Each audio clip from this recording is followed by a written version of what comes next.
artists have been reinstated, according to data reviewed by NBC News. People who know how to play the game in the white supremacist spaces, who know how to get people radicalized subtly over time. Those are the people that are. As if lefters have been calling black reactionaries house N-words. Yeah, I mean, I've never done that. So, and no, I don't think that is an acceptable thing to say, especially if you're a white person. I mean, if you're a black person, you can say whatever the fuck you want, but like a white person should not ever say that. Coming back. I'm talking about Bill Maher.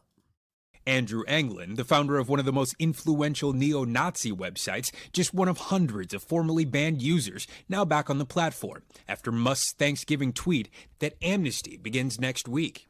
Meanwhile, this is an insane fucking move, by the way. Like, dude, you're crazy. Like, then why are you banning Kanye? You know what I mean? Like, why? Why are you banning artists formerly known as Kanye, now known as Ye? Okay, sorry. Like, that's that. So what did he do? He didn't do shit. Like, in comparison to fucking Andrew Anglin, you know?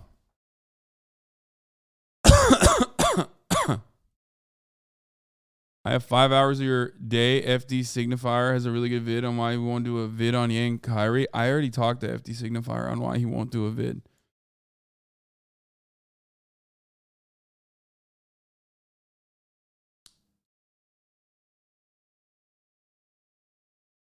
He claimed incitement to violence. However, what Kanye did is not a violation of the law, and he said only people who do illegal things would say off. Yeah, like it doesn't even work in his own like limited fucking way. It doesn't work even in his own limited like idiotic way of trying to make it work. Like you're making it up as you go along. Okay? And it's very obvious that you are making it up as you go along. That's it. It's fucking so stupid. But that's the point. That's what everyone does, okay? That's literally the entire point. That's why you bought the Twitter, so you could police speech in the way that you want it. Kind of like Twitch. My friend, anyone who has ever talked about free speech seriously and knowledgeably on the matter understands that there are still arbitrary guidelines that you can use and also legal restrictions on speech, right? I mean, slander, libel, these are things that are not a part of free speech. Revenge porn is not free speech, okay? Child porn is not free speech. Porn that is like made without the consent of either party or about someone who's incapable of consent is not a part of free speech. These are understandable regulated instances that everyone agrees on. Death threats. Right? So,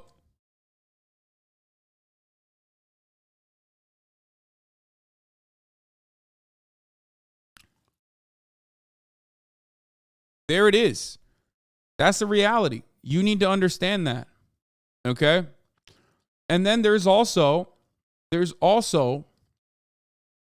hate speech that everybody understands should not be within the confines of what is allowed in a particular private space like Twitter or anywhere else. And that's more an overall vibes-based limitation, okay? It's speech with consequences. Hate speech is protected speech under free speech guidelines in the United States of America, nowhere else. However, having said that, okay, there is a vibes-based understanding of like what is a big no-no and completely unacceptable. For example, as far as vibes-based no-nos, I always like to use the example of Blake Neff. Blake Neff used to be Tucker Carlson's writer and producer. Blake Neff was outed as someone who was a straight-up white supremacist on one of these like white supremacist anonymous forums, and he immediately got fired. And not a single peep was made about Blake Neff being fired from the Tucker Carlson broadcast. Tucker Carlson is supposed to be the big free speech defender. Why the fuck did they fire him? Because that was one of those moments where, like, you know, everybody understood, okay, well, this guy's like an out and about Nazi. Same with Kanye West. Sorry, artist formerly known as Kanye West, now known as Ye.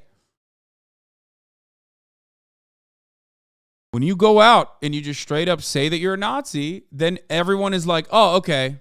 That makes sense. No, that's like not acceptable. within reason / reasonable doubt law, not vibes based. I think it is vibes based. Now, having said that, though, most people that argue on the basis of free speech are not actually talking about ways that free speech is restricted at the legal level in this country. For example, the treatment of whistleblowers, like true whistleblowers, not like Matt Taibbi and Elon Musk, but like actual whistleblowers that go to jail, like Chelsea Manning, or actual whistleblowers that have to live in exile, like Edward Snowden. Okay, that is real violations of free speech, like the legal violations of free speech. Okay, people also don't consider BDS laws, like anti-BDS laws in places like Texas, where you have to sign a waiver to become a fucking teacher, even in a public school, that says you will never participate in any kind of completely legal protests under the banner of boycott, divest, and sanctions on Israel. Like, that's a direct violation of the First Amendment. And a lot of states have that. A lot of states can openly make you sign a waiver that says you will never be able to fucking what do you call it? Participate in protesting Israel, which is an incredibly specific thing, and it's completely psychotic.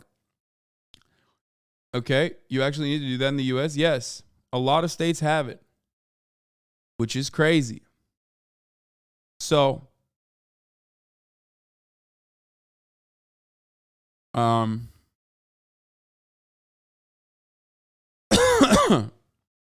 so that's something that you need to understand when we're having this conversation. Like, there are real restrictions of free speech, but I've never heard from these fucking weird right-wingers that love talking about free speech when it comes to defending hate speech on those actual blatant violations. Okay?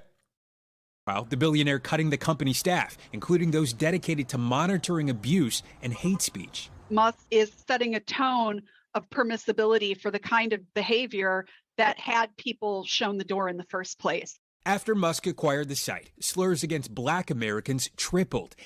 I think if you consider what Kanye West is doing on the platform to be a blatant violation or like an incitement of violence, which I agree, I think that the promotion and advocacy for Nazi ideology, white supremacist ideology, is a promotion of violence, because Nazi ideology hinges on doing violence to an entire group of people. Then you can't have Andrew Anglin on the platform. Then you can't have any of the other Nazis on the platform. That's it. It's a vibes-based thing because it's nebulous and hard to define, but really easy to identify. We know what is so racist, sexist, anti-Semitic that it basically incites violence for so clearly singling out and dehumanizing a vulnerable group. Yeah. I agree, it's incitement, but my first comment was just that there's a high legal bar. Yeah, no, I know that. And it's one that's protected by the American First Amendment. Notice how it's always protected by the First Amendment, but it's never like anti-government protests that have that same fucking legal bar, you know? Anti-government protests, anti-police protests are met with like state violence all the fucking time. And anti-Semitic tweets soared more than 61%, according to groups that monitor online hate. Musk pushing back, calling reports of rising hate speech utterly false, and tweeting hate speech impressions continue to decline despite significant user growth. This morning, Ye's Twitter account remains suspended after being banned Thursday night. Musk writing, "I tried my best. Despite that, he again violated our rule against incitement to violence. Account will be suspended." Are you surprised that Elon found that line in the sand? Everybody has their line. For Elon, yeah, everybody has their line. Exactly, everybody has their line. And for Elon, it was when Ye posted a fucking photo of was it it was Ari Emanuel hosing Elon's naked body down on a fucking yacht. Okay, that's what his line was. He's like, "This is violence." it seems to be relatively capricious, seems to be based on his feelings in the moment. But analysts worry that while one famous user is being punished, the real danger now has an open platform. So Musk says the decision to allow Ye back on the platform in the first place had nothing to do with him and was made well before he took over. No word yet on the estimated length of that ban, though. Guys, all right. Thank you. Steve Patterson with a story a lot of folks are talking about. Really appreciate it. Thank you. There's no place for that kind of anti-Semitism. And as has been said many times before, silence obviously is complicity.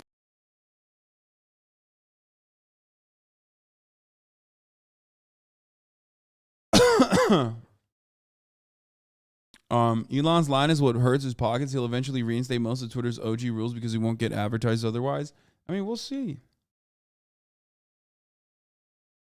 We'll see. Tucker Carlson covered the very serious story